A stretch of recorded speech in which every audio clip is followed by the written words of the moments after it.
Let's go.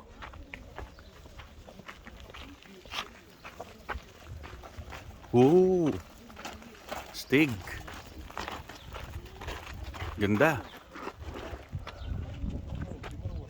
So as we were talking,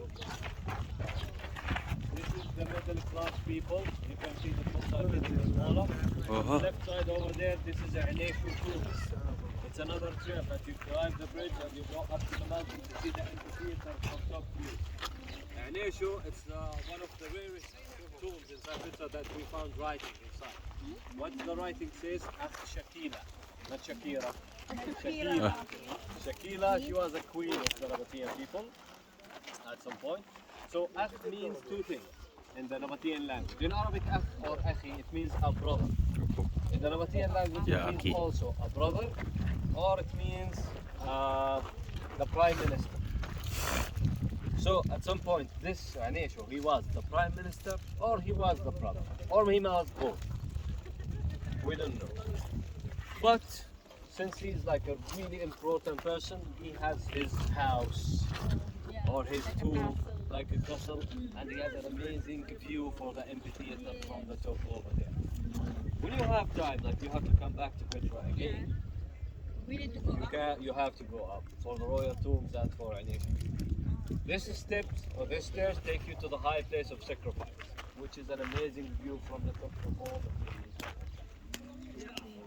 It's around 700 steps up. So that's why it's only.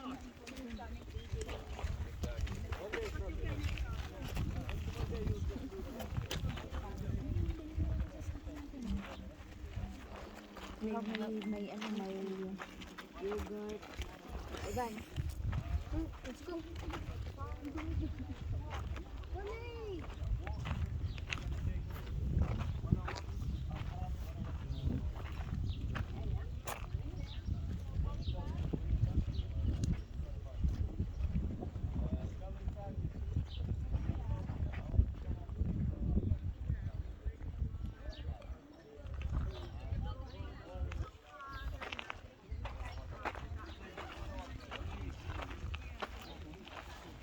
Vamos a verlo subir.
Well, lulu.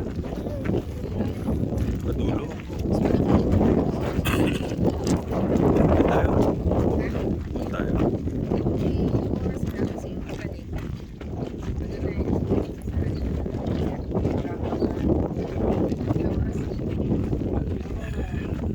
Araw na tayo dito. Meron pa tayong tatlong araw. Balik.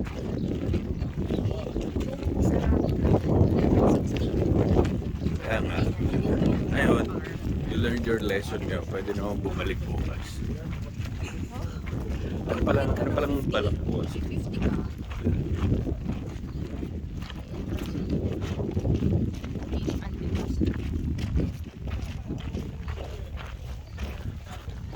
Napaka-smooth nito eh, no? Tingnan mo ba? Pag gaganyan ka. Tingnan mo naman kung gaano. Diba? Kulit eh.